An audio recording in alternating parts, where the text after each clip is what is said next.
trying to decide whether holding out for seller financing is a viable strategy or just a waste of time. Sure. Pretty good question. I like it. I like it a lot. Yeah.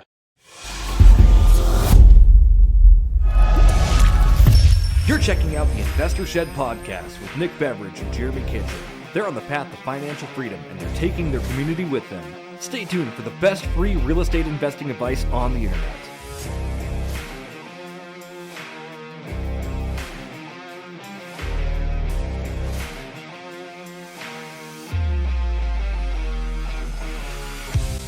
Welcome back to the Investor Shed podcast. I'm your host, Nick Beveridge, here with my beautiful co-host, Jeremy and Kitchen, the Spouse Biter. The Spouse Biter, especially if you don't leave us 5-star reviews on Apple Podcasts or Spotify. I'm coming for you. I know where you live. I'll bite your dang spouse. We're talking about baby deals and baby dragons on this episode today. It's going to be very good. Yeah, this show is full of analogies, and I hope you appreciate them. We love analogies here. It wasn't jam-packed full, but there a couple nuggets out of it for sure. What I love about it, again, we're using other people's resources or little money for little down payments or little bits of, partnership investing to help grow your nest egg or help to make you invest in bigger and better deals. Yeah, we don't really say it out loud, but this show is mostly about like low down real estate investing and the idea of trying to, create an account and let it compound over time and let it grow into this big, monstrous dragon. Low, low, low. Yes, because a dragon will just keep growing and keep expanding. That's right. And it's the only analogy we can think of. We don't say just feed a little baby till it gets fat and turns into a little brat teenager and then it's an adult and then it dies. Right. An account with compound interest will just keep growing and it can live on. Speaking of growing and expanding, though, what should we be putting in our bellies? What should we be putting in our bellies to be growing and expanding today? Man, I've said it once. I've said it before. I'll say it one more time. Party peanuts. Party peanuts. Yeah, all day.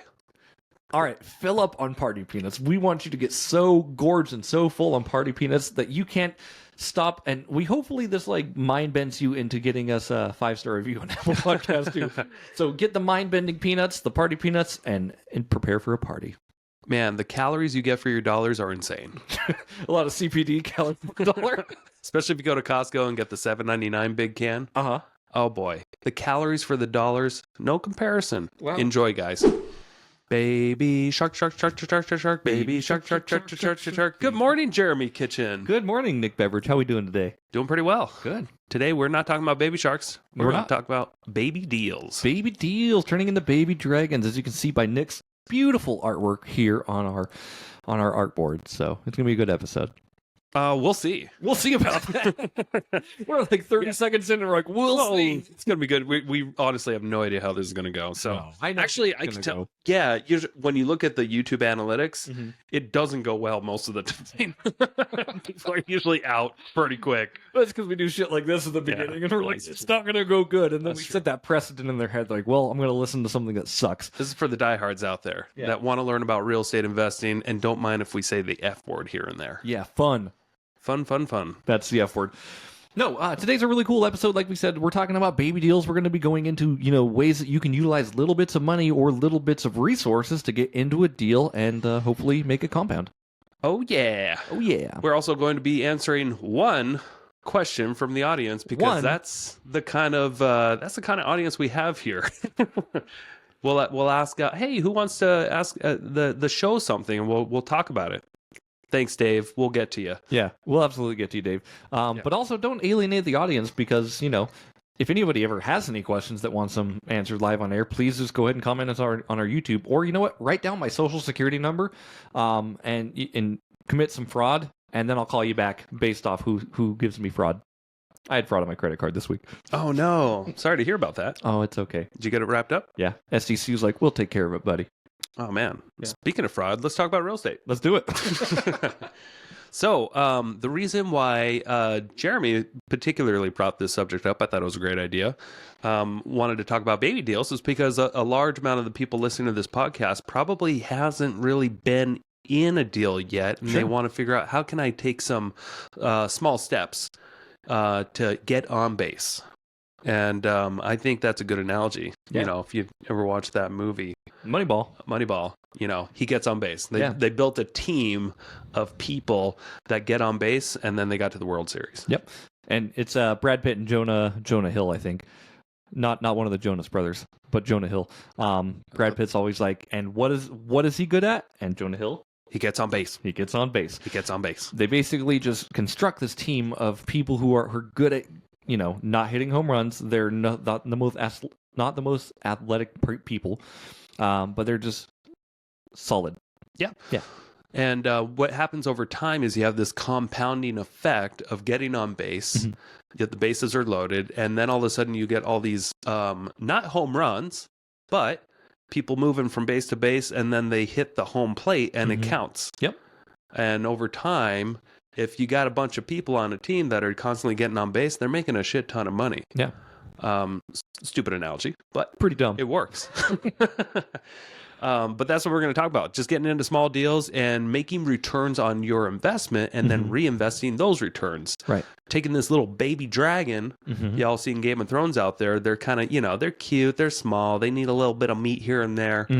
But if you don't feed it, they die. Right. But if you continue to feed it over time, these dragons get humongous and they don't stop growing. Right. They will just keep growing the more you feed them, or they'll feed themselves eventually. Right. They get to that point where they definitely start feeding themselves. And what Nick's trying to get at is, like he wants us all to kind of be Daenerys Targaryens in this situation. Like we want to be the dragon leader and we want to be the one in charge of the dragons. How do you do that? You get yourself a damn dragon.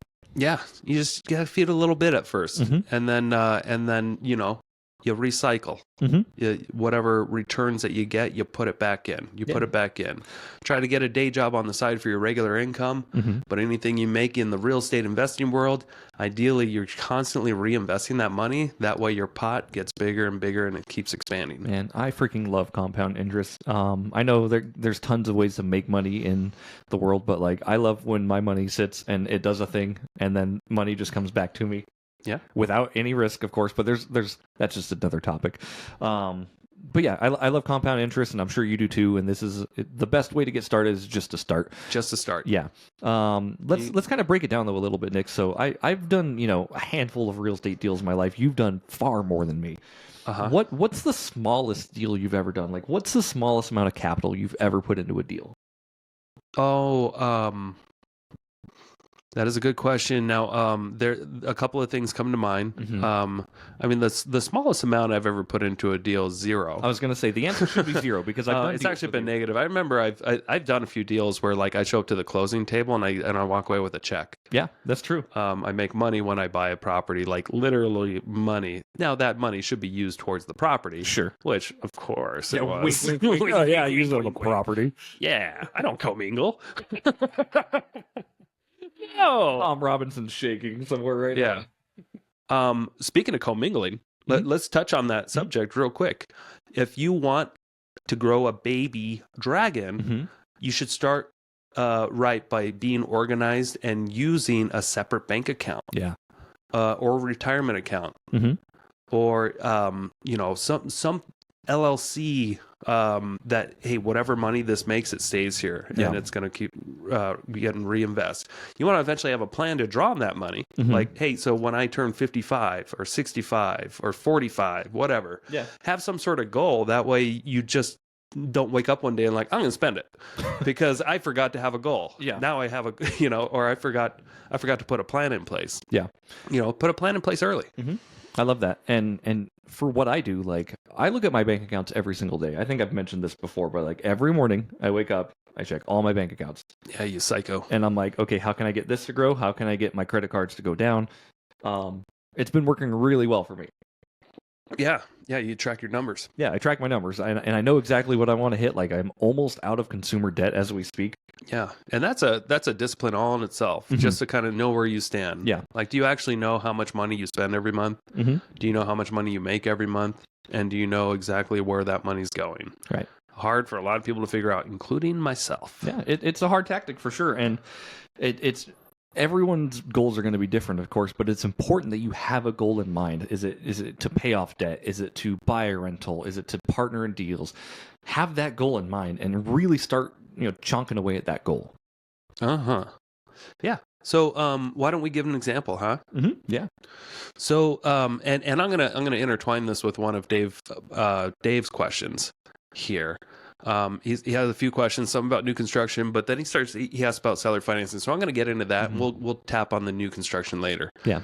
But Dave from YouTube asks, let's see here. Are you aware of any lower down payment options on new build investment properties with your network? How often do you come across seller financing deals? So seller financing deals, I'm guessing this is not necessarily new construction. Sure. How often do you come across these seller financing deals that are open to a lower down payment? I'm trying to decide whether holding out for seller financing is a viable strategy or just a waste of time. Sure. Pretty good question. I like it. I like it a lot. Yeah.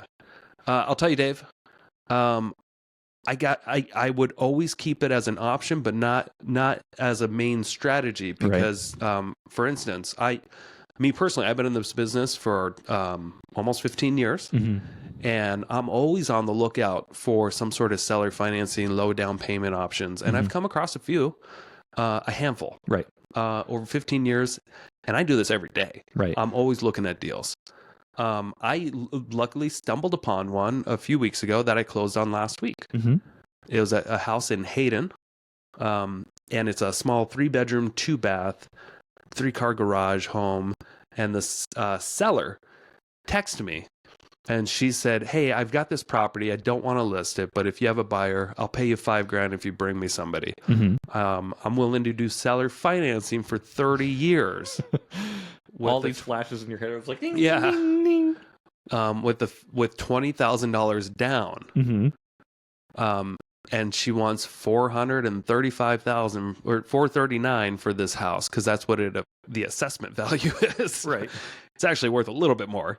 Not by much, but when I did a CMA on it, I saw that pretty solid. It's worth $450,000 all day long, and that was in its current condition.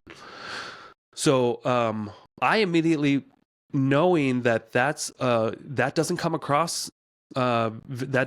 around very often, I said I would like to check that house out, and she said, "Oh, okay, great." I'm like, "Can I go see it?" It's Monday. Yeah, I was in Canada at the time. And she said, "Sure, I'll set it up with the tenants." It was tenant occupied for 18 years. She was renting it for $700 for a while, and then upped it to $800. And then the tenants decided to move out. They were in there for 18 years. Can I pause you real quick? Hey, Coeur d'Alene, are you ready to take your real estate game to the next level? Join us for an exclusive 2-day real estate investing seminar right here in Coeur d'Alene, September 21st and 22nd. We have an amazing lineup of guest speakers that are traveling out here to teach you everything you need to know to succeed in real estate investing. That's right. How to find a deal. What is a good deal? How to form an LLC. What tax strategies do I use? We'll dive in on how to wholesale real estate, how to do fix and flips, and how to purchase long-term rentals. And that's just the beginning. We're also going to dive into self-storage units, property management, and how to invest out of state. Hey, Nick, what's the market going to do in 2025? I don't know, but we got Kathy Fecky from Bigger Pockets coming to forecast the 2025 real estate market, and we're going to talk about how to create those business leverage systems. Plus, we're going to learn how to get your mindset right. What's a short-term rental versus a mid-term rental? How do I build passive income, or should I be building massive income? What to do? What do we do? I don't even know what to do with my hands. I don't even know what to do. We're going to learn. I'm telling you, this is an opportunity you do not want to miss. Tickets are limited, very affordable, and you do not want to miss networking with these amazing people going to be at this event. Yes, so hurry. Run. Click on the link. Go to northidahorei.com and click on the 2024 Fall Conference tab. Get you signed up. They're going to sell out, I promise you. It's gone. It's going to be gone. Bye-bye. Yeah, $800 in Hayden, Idaho sounds preposterous. What's fair market value on that rent? Probably $1,900.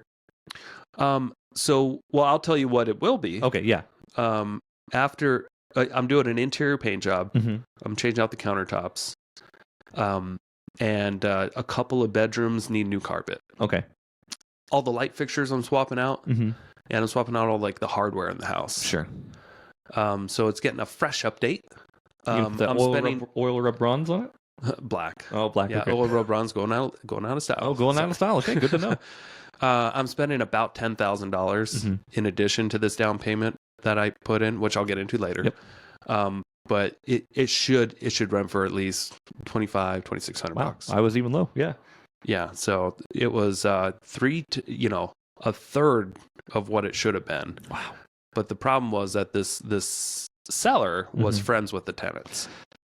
She was good friends with them. Wanted to cut them a good deal. She was not running a business. She was giving the friend discount there. Yeah, but I mean, she made in rents more than what she paid for the house. Wow. Over the last 18 years. Okay. So it wasn't even a bad deal for her, but it could have been much better. Yeah. The deal she gave me was 30-year financing, 5% interest. Oh, I love it. 5%. That's 2 percentage points lower than prime. Yeah, they current prime right now. It made my payments $2,300 before taxes and insurance. I know after taxes and insurance, my insurance. I finally got the quote yesterday, even though I closed. My insurance guy, he screwed up. That's okay. Anyway, $58 a month for the insurance. So there, and then the taxes, I forgot. I think it wasn't too bad for $1,500. So probably another $115 or so for taxes and insurance. We're somewhere in the neighborhood of $2,450 a month.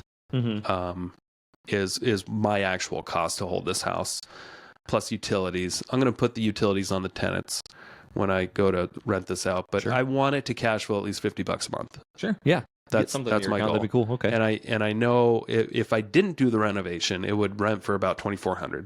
The reason why it would rent for a little bit higher than the average home is because it has a 3rd-car garage and RV parking. Nice. Something that in North Idaho people really want.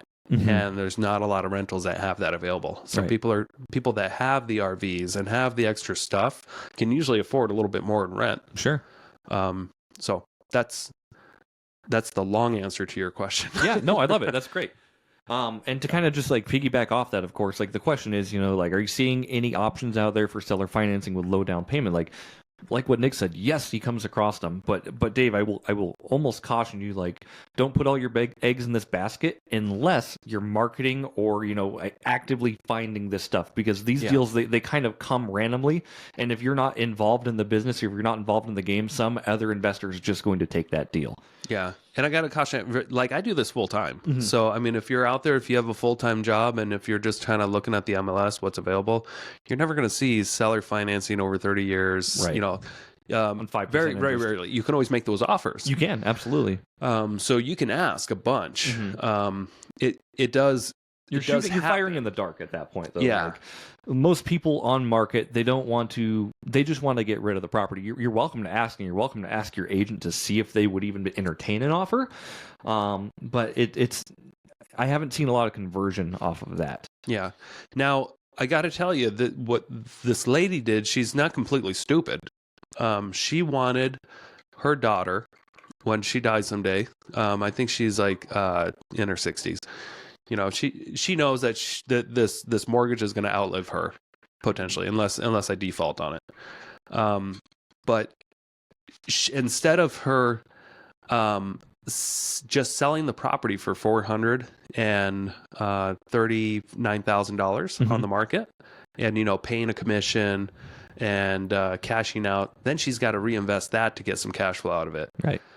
She was willing to take a couple, less than prime, knowing that over the next 30 years, the interest rates are going to fluctuate, but that won't. And she technically, if I made all the payments on time, minimum payments for 30 years, I'd actually pay her over $800,000 for that house. Yep. So not totally stupid on her end either. Yeah. So if you can talk with sellers that are in a position like this where, hey, they just want some cash flow to go to their family when they die or something like that, some sort of a reoccurring revenue where it doesn't require them to work on a property. Right. She's seller financing this. It doesn't mean that she's a landlord. She doesn't have to fix anything.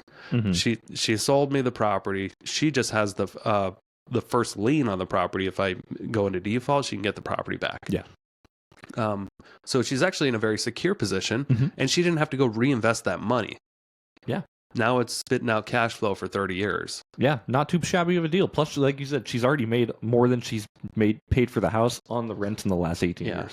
Not a stupid lady. Yeah, not stupid at all. But she's just in a position where she knew what she was able to do. She knew, she was a little bit savvy.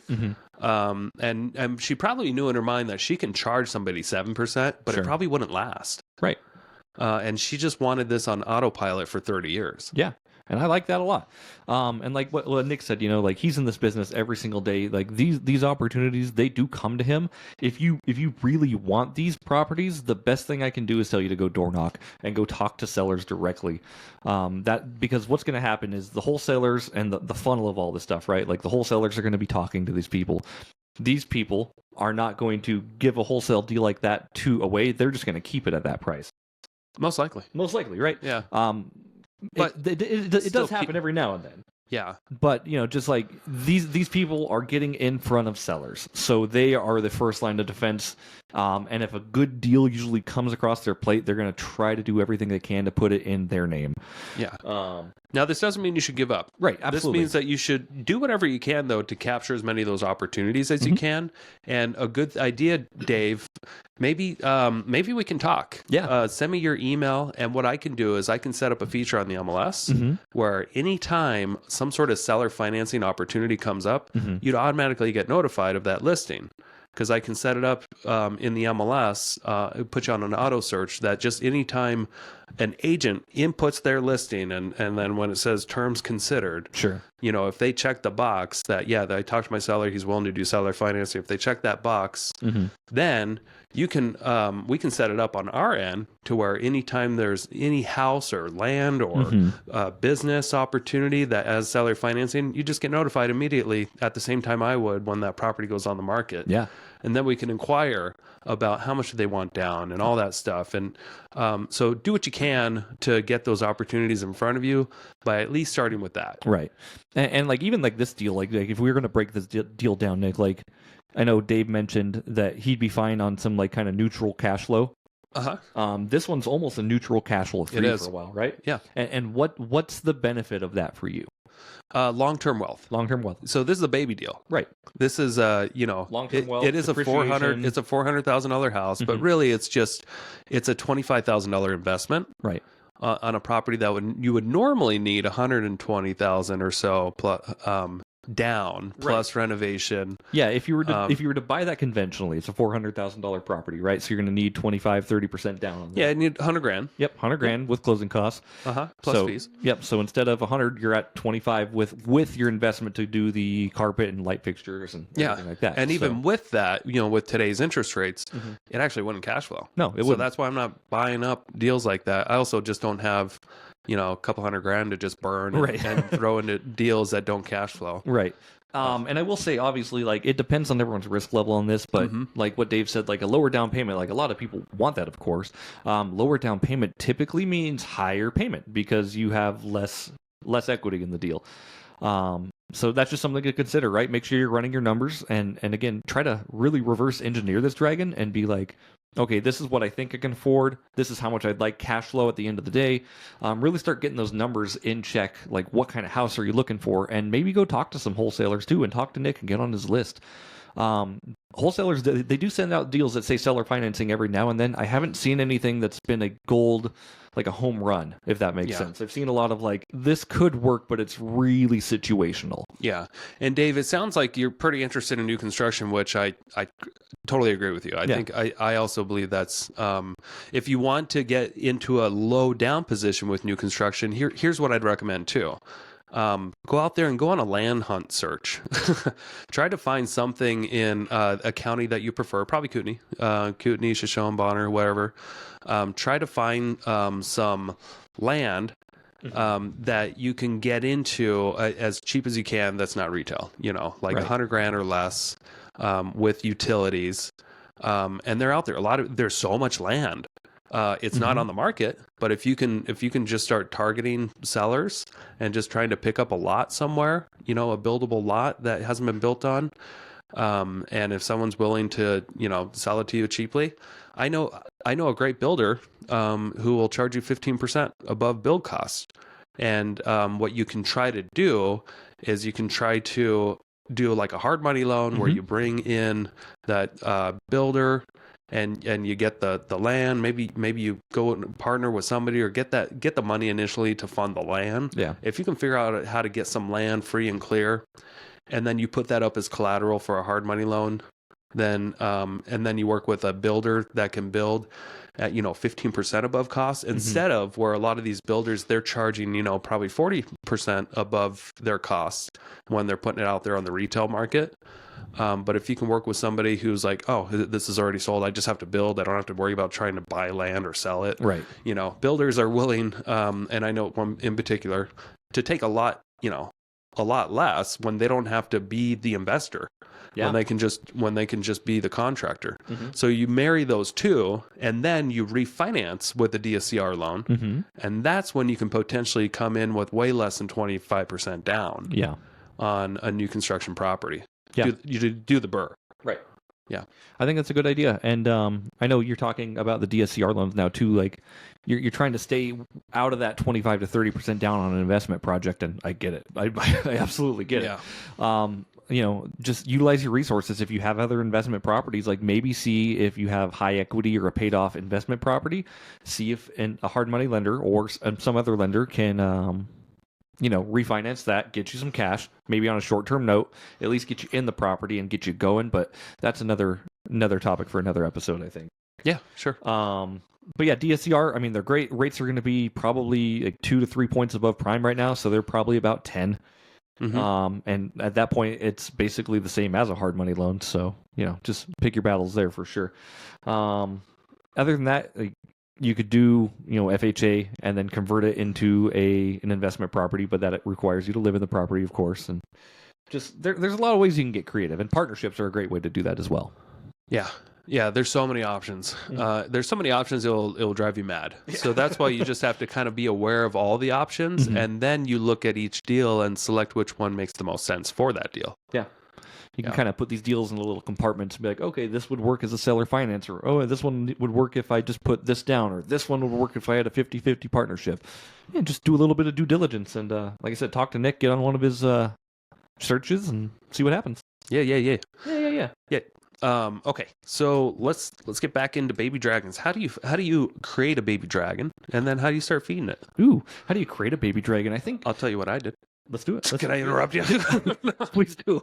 So I finally set up a Roth IRA. Thank you. Yes, and I funded it. Thank you. I had 7,000. I'm like, finally, I'm just going to do this. And the reason why I'm excited about it is because I know I won't spend it because I can't. Isn't that great? It's a Yes. cool, I love it specifically for that reason. Like, this money has gone in here, and if I touch it, I get screwed. Yeah. And now, because I'm an obsessive weirdo about this stuff, it's going to be like a game to me. How much can I grow this thing? And can I show it off later? 10 years from now, what can I turn that $7,000 into 10 years from now? Now I do get, every year I can throw another 7 in, but I'm determined to blow past that. Sure. Yeah. Well, if you're determined to blow past that, I mean, like, you should definitely look into the Roth 401ks as well if you're an employee of your own business. Yeah. Okay. Okay. I want to start small. Baby steps, boy. Baby steps, and I get it. But like, if you're trying to blow it out of the water, and again, like I nerd out on the Roth IRA stuff just because I do think, like, agree with Nick, like it's cool, and I've literally gamified it for me too. Like, okay, what kind of returns can I get in this thing? Everything's tax free coming out, so no matter what I make, it's all profit. Like, there's nothing going to the IRS. Yeah. And the cool thing about this, like I've just got to experience, starting off investing a little over 10 years ago, growing this nest egg, going from this project to this project, spending a bunch of money on flips, reinvesting into rentals. And then when all the kind of the shit hit the fan, had to sell, I made millions of dollars and then went just under $1 million. Yeah. Like it sucked. It hurt my ego so bad. Yeah. And it's like, gotta start over. But at least I know the game now. Right. And I can play it a little bit better. But if I had an account that I couldn't just liquidate. Right. Because, and that thing was protected because, a Roth IRA is protected. Yep. It's a retirement account. It can't be, if anybody sues you, it cannot be a target against creditors and all that stuff. Boy, would that be nice. Yeah. I wish I would have started that 15 years ago. But, better than yesterday's today. The best time to plant a tree is yesterday. The next best time is today. And I'm in the same boat with you, right? Like I'm 36 and I just started thinking about like retirement, quote unquote, last year. But I'm not even thinking about retirement as retirement. I'm thinking about it as just another vehicle to drive. Yeah. Like, It's just another, it's another income source. It's another income source specifically. Yeah. And I don't want to be the bearer of good news, but you can take that $7,000 out anytime without penalty. Oh yeah, I'm aware of that. Yeah, but the money that you make from it, you can't. Your contributions can be pulled out tax and ding free, but anything you make will get dinged. So don't. And I know you can probably always liquidate it and just get penalties or whatever. But in my mind, what I'm going to convince myself is that I can't touch it. Right, and that's what you should do. Because everything else has been like fair game for me. It's like, oh yeah, if I need money, I'll do this. Blah, blah, blah, blah. Yeah, I made no hard commitments there, so I'll sell that house and I love it, to be honest with you. Like I've partnered with you a lot, Nick, and I love partnering with you. This is just another avenue that if anything happens in the future where a deal makes sense, like we can both throw our IRAs into the mix and do a deal. Yeah. Yeah, and I do love the idea of, as just another income source, doing hard money loans. Yeah. Because I feel like that's going to be the easiest way that I know how to grow money is by being a second investor in a hard money loan. That's secured by real estate. Secured by real estate. Not necessarily the first position because you can only make so much on that. Right. You can maybe make 15% a year being as a first lien position. Which is a lot. It's a good amount because you make some points up front and then some interest. It gets paid off. You reinvest it. If you can do that a couple times a year, you can make about 15%. Yep. But I like the idea of being more involved with the investors that I work with. Yeah. And if they need some help with a down payment or something like that, hey, why don't I be an equity partner of yours or just give you a second loan? It's going to be a higher points, higher interest. Yep. But at least you can get this done. I see you got the margins in there to cover it. Yep. Want to do it or not? So that's and that's very, very important, Nick. Like you don't need to be starving for a deal with either your IRA or anything. Like honestly, like if you have money, you set the terms. And if they don't like the terms, you just go find another deal. Just go find another. And this is a good kind of to talk about. Like you and I recently just did a baby deal. Did a baby deal. Yeah, we did a baby deal that should be closing on Tuesday, actually. And by the time you watch this, it won't matter because this is going to be like a month It'll after. probably be almost on the market. Yeah, but it's done by that time. Actually, this isn't too far ahead. I mean, we're in June. I think this comes out in August. Cool. Yeah. So that's okay. Well, either way, like let's talk about that deal that we did. So what really happened was Nick came to me. He has an investor who was going to be buying a property out in Priest River, Idaho. He was asking me, he's like, would you like to fund on this? And I looked at my accounts. I'm like, okay, I've got, X amount of funds over here, X amount of funds over here. I would be willing to put my IRA funds in this. But being as I just started my self-directed IRA funds last year, I don't have a ton. Yeah. And I said, like, look, this is what I can put in. If they want this, possibly, if not, no big deal. I'll find somewhere else to put it. And Nick said, well, what if I go in on the deal with you? Yeah. And I'm like, okay, I'm interested because first of all, what happened here is I've never met this person who Nick's working with. I've never vetted them, but I vetted Nick.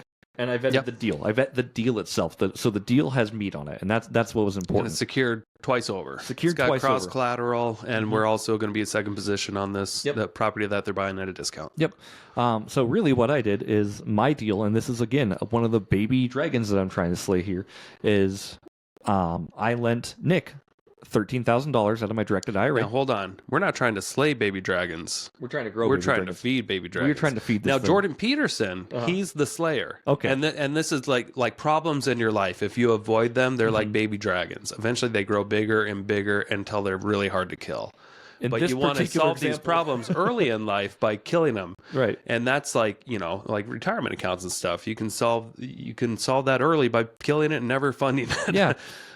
In this particular, we're not trying to kill the dragon. We're trying to feed it. We're trying to nourish the dragon. So, yes. What I told Nick had, we kind of talked back and forth for about like what he was looking for on terms. And I feel like I came with a pretty fair agreement for you and your investor. I'm like, okay, we're taking a little bit of risk here, but it's obviously secured and collateralized. What if we get 25% of the equity in the deal? Just throwing that out there Yeah, as an option. as an option, right? Yeah, like here's a minimum fee, but if if you make more than that, then we're getting 25%. Right. I presented it to them, and they're like, yeah, let's do it. Yep. They're like, yeah, it's our first deal. We would just want to learn. Mm-hmm. We just want to get this, and that's like a lot of first time flippers. Yeah. They just are hungry to get the deal done. Mm-hmm. They're willing to split. I love that attitude. Yeah, absolutely. And so like my deal was pretty easy. I put in 13 grand in the deal, and I'm getting $2,000 back, and it should be done in about 6 months, right? Yeah. So based off these numbers, I'm going to be making 30% annualized returns on my money. Mm-hmm. Good job. Yeah. Yeah. Tax-free savings. Yes. And now what I'm going to also stress is just don't go out there and start lending people money on their down payments. Yep. I normally I wouldn't have done this, but they are also putting in almost everything they have too into this. Our lender wanted our hard money lender investor that looked over this deal. He wanted the cross collateral. He also wanted like 50 grand down, something like that, 40 or 50,000 down, plus points and all that stuff, because it was a little bit of a riskier deal, even though there's definitely meat on the bone. Sure. But it's in a rural area, it's a manufactured home. Yeah. We were able to like do whatever we could to mitigate those risks. But the fact that the investors were also putting money, almost everything they had, like 20 grand into that. Yep. It made me confident, like, okay, they're not just going to walk away from this. Right. Because who would? Right. Who would put everything they have in their retirement and all the funds they have into a project that's, just a few blocks down from them and then walk away from it? Right, exactly. And that was part of my comfort in the deal, to be honest with you. Nick called me and he's like, they're putting in this money. If you put in this, I'll put in this. And Nick going in with me made me feel that like he's confident enough to make this deal happen. Yeah. And I'm confident if it does, if it's a catastrophe, we're in a good position to where we can still save our butts. Yep, absolutely. I mean, like with them bringing a little bit of money to the table and with the hard money loan, like if it sells, we'll get paid out. Yep.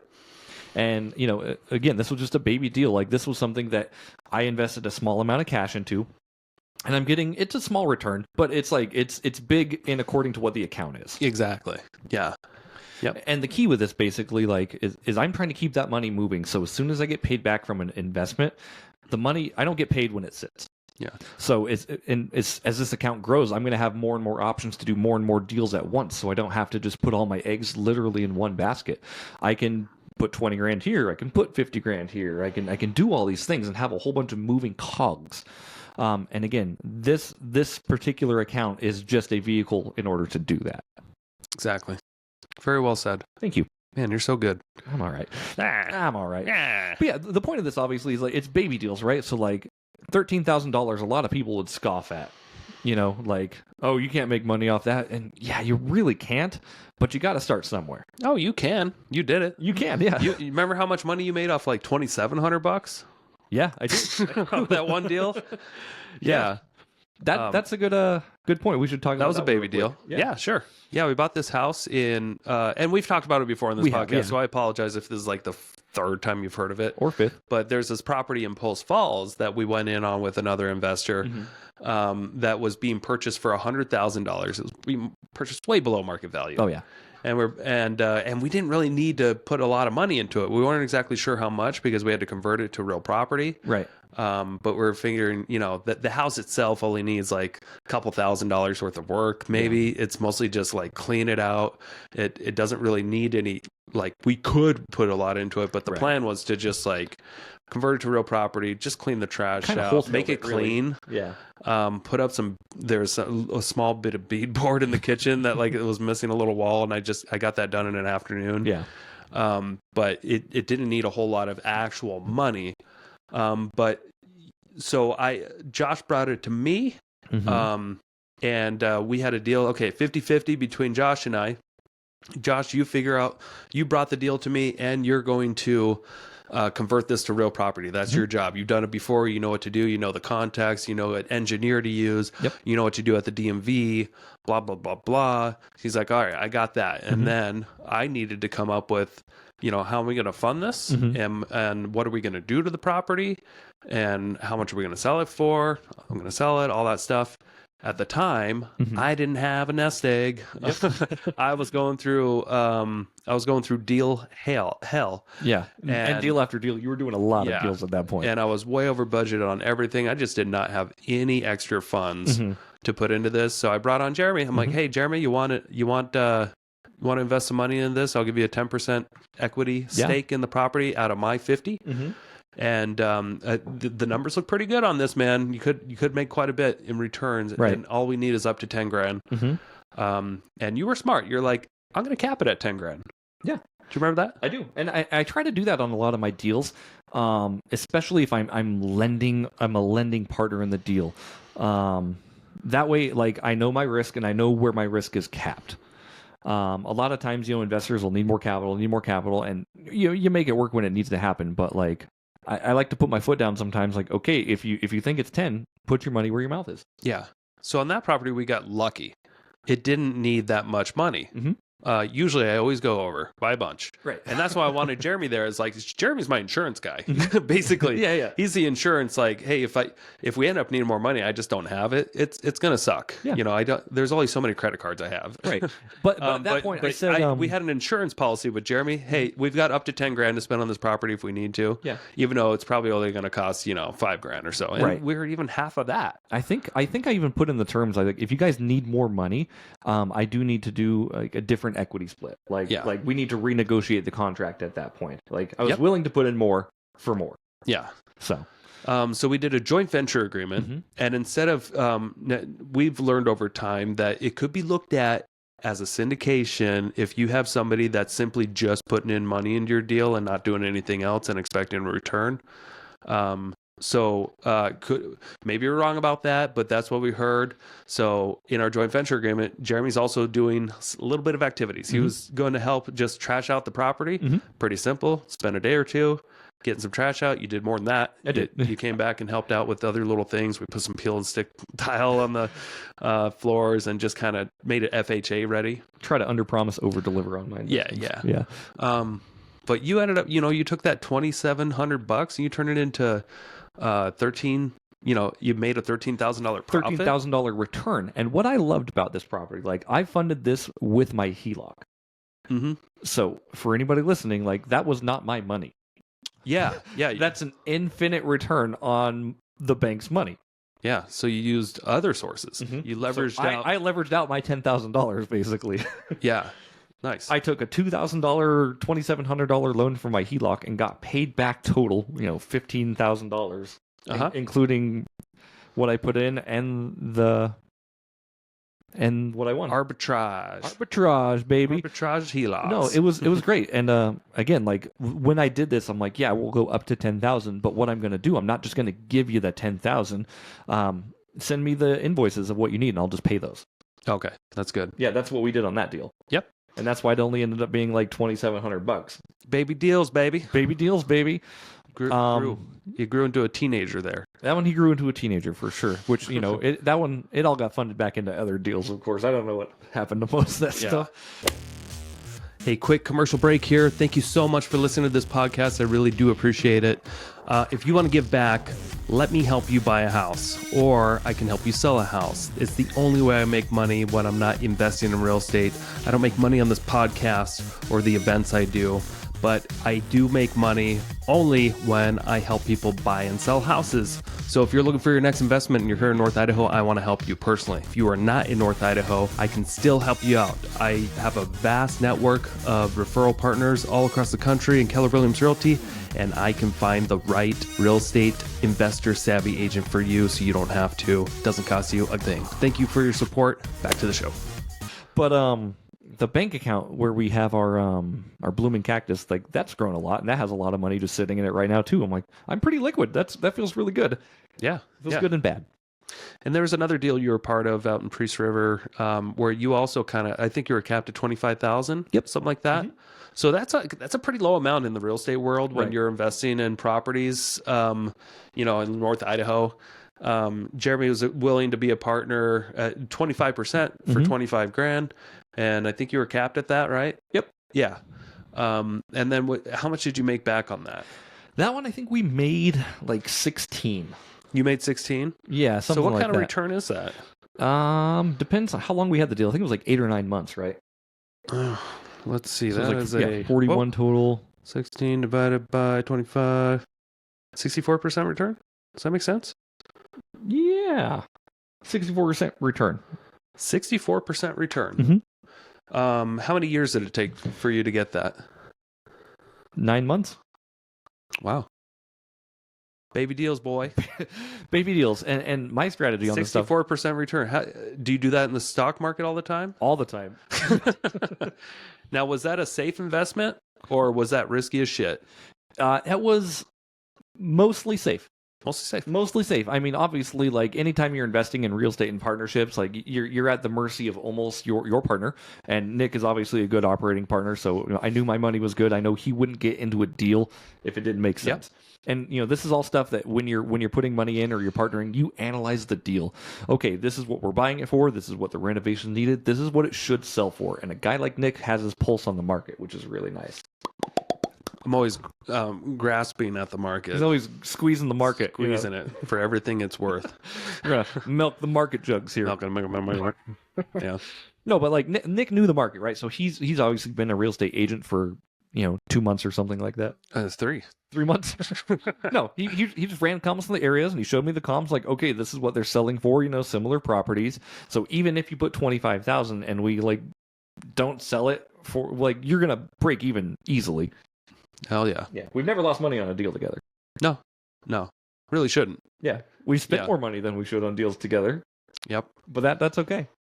Yeah, the only deals that I've lost money on, like there are good fundamental reasons why I lost. Sure. And it was because it was lack of due diligence, it was lack of character with partners, it was the basic fundamental things weren't really followed. Right. I don't think I've ever lost money on a deal where I've gone into it with like checking all the boxes that you should check. Right. Like, okay, we get an inspection. Good. Are we with people that we trust that aren't going to steal our money? Good. Right. Are we? That's a check mark I like. Yeah. So anyway.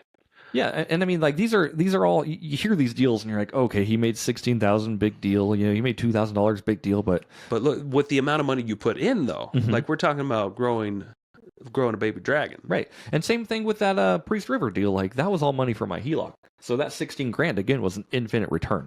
Yeah. That was not money that I'm like missing from my bank account. Yeah. And how much was your HELOC interest rate at the time? At the time, it was probably like 5. 5? Okay, Yeah. so take 5% off that 64. Right. Well, yeah, and 5. And that was an 5% annual. off the 25. Yeah. Or 20. Oh yeah. No, 64% return. Yeah. Okay. Yeah. Yeah. So you still, even with using somebody else's money, you're still making over 50%. Right. Yeah. Pretty good. So not too shabby, right? Yeah. And again, that's just being in a position to, okay, make sure my business has enough money to, if I need to use my HELOC as a partnership, make sure that can self-fund it, and then make sure I get paid back returns that make sense. Yeah, I haven't done anything extraordinary, but I've been extraordinary. Extraordinary. Yeah. Extraordinary. The difference between being extraordinary and between being ordinary and extraordinary is just that little bit of extra. Oh, okay. Extraordinary. You get it? Yeah, a little Cholula. Yeah, a little bit of on your tacos. Just a little bit of zest. Yeah. What other deals have you done, Nick, that are, zero down or low down? Oh, a lot. A lot? Okay. I mean, you'd have to point to one in particular. I mean, the majority of my deals have been pretty, low down. Sure. I'm probably buying one right now in Plumber. Okay. With potentially zero down.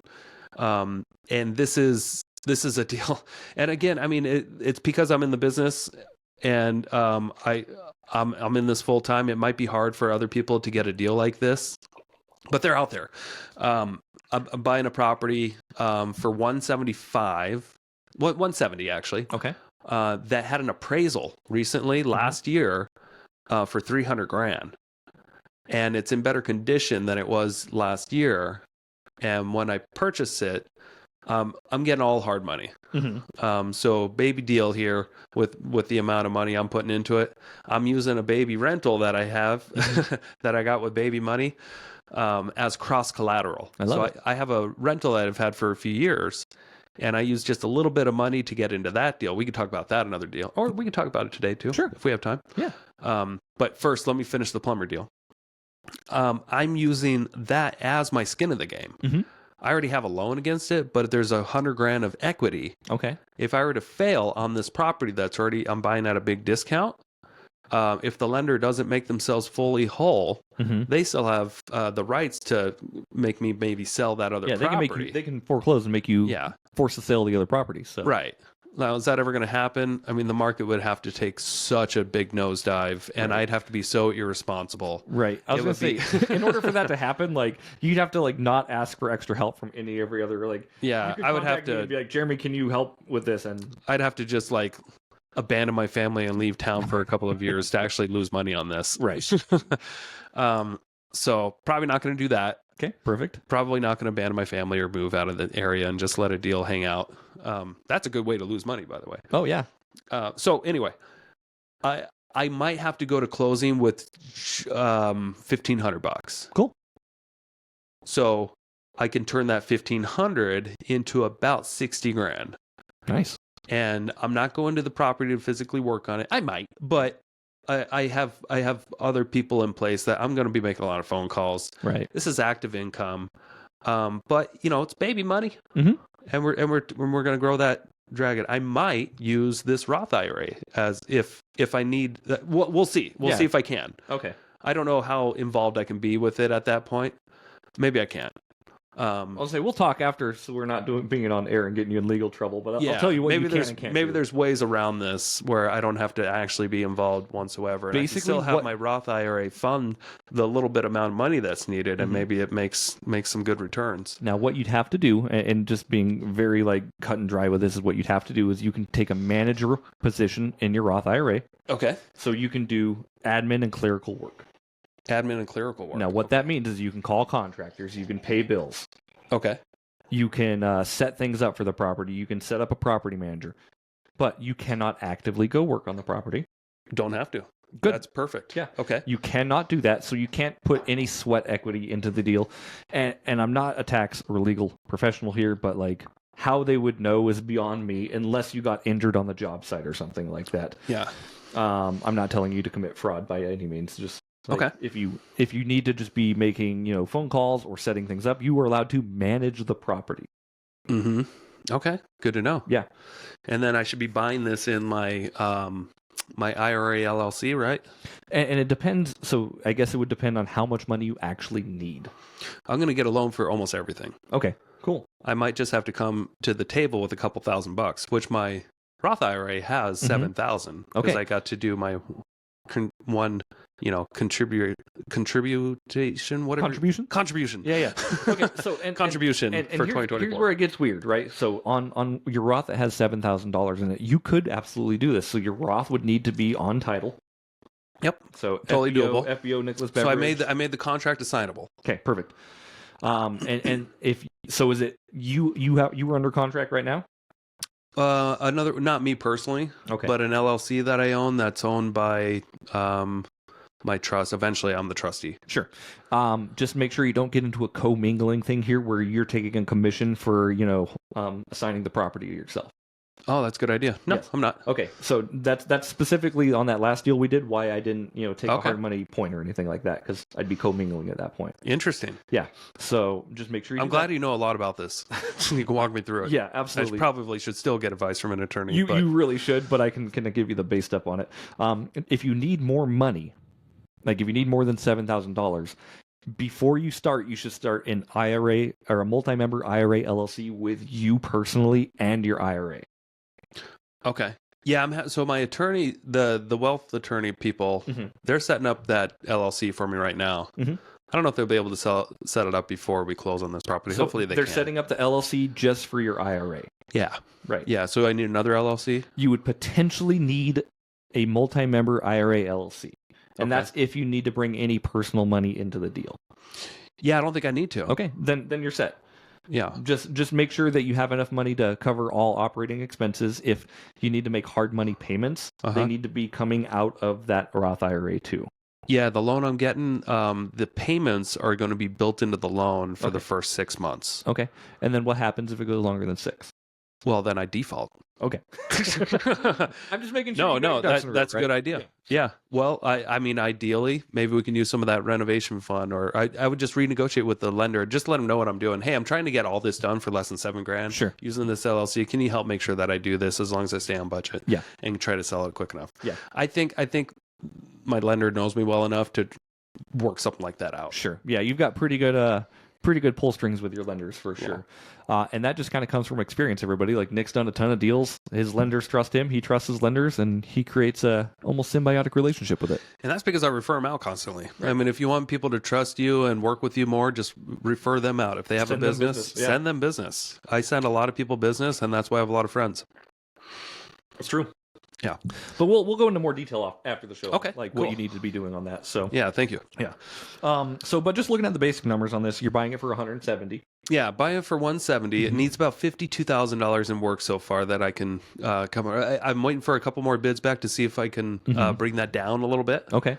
on some items like paint and siding work and stuff. But a pretty good idea of what I'm going to spend on that, and that's even. I should make around $60,000 Okay. Yep. after everything's said and done if it's sold within 6 months. So 170 on the deal, 50 some for rehab. So I mean 225, 230 right there. Yeah, and I think my lender's just going to charge me 1 point for the loan, and should be able to wrap everything into it. Okay. Now, of course, there's going to be insurance and that kind of stuff that also maybe I can use that $7,000 for at closing. You know, that to actually use this Roth. Is the for point something. being built into the deal, or do you have to come to closing with Might have to come to closing with that, but that's it's like $2,200. that would have to come out of your Roth? Yeah. Okay. Sure. So just letting you know. Oh yeah. Okay. Yeah. Otherwise, yeah, that sounds like a pretty good deal. Is it just like a single family home? Yeah. Cool. It's a manufactured home. It's a manufactured home. Hey, I had an engineer. I hired an engineer already. Okay. To go check out that foundation because I've learned from the past. You know what? I feel like fuck everything I said before. I'm gonna just keep investing in manufactured homes because I've gone through the ringer so much. Yeah. Why let a good opportunity pass me by when I know exactly what the banks are looking for now? I love it. Yeah. I got the engineer report. I know what it needs to be done. I love it. I know I need to take off the porch and then have a quick reinspection done, and he'll take photos, and then I'll have that letter ready for the next purchaser. There you go. So get off my back about it, Jeremy. I'm just saying, like, I'm gonna need you to get way off my back about buying manufactured homes. Okay. hey, you're buying manufactured homes on real land. Like, this is okay. Okay. It's on an acre. Yeah, obviously, It's if got a you're shop. working with foundation and stuff like this, okay, it's secured on real property. That's okay. Ones in mobile home parks can be beneficial, but you're not. It's your on brother. its own acre. It's permanently tied down to a foundation. It's got the HUD data plate. It's got a shop. Fucking love HUD data plates. It's got 1,600 square feet. It's the interior's easy. When was the manufactured home manufactured? 1995. Great. So you don't have to worry about any of that 1978 bulk grab. 1976 bullshit. 1976 bulk grab. God, I hate 1976. That was a rough year for me. Almost as much as 1776.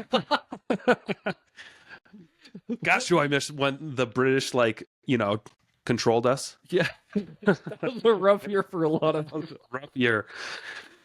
People. We were trying to make the dollar currency, and they're like, no, pounds. Yeah, we like pounds. Check out my wig.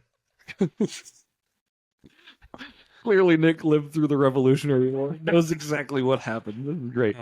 No, but I think this is like really good beneficial information for people, right? Like, the point to this episode is you don't need a lot most times, and if you don't have it, find somebody that does have it, and you can keep your cash out of it, or you can keep your resources out of it, and you can partner on a deal in another way. Just get creative and think outside the box a little bit. Yep, think outside the box. Or, don't think too hard about this stuff either. Yeah, really don't.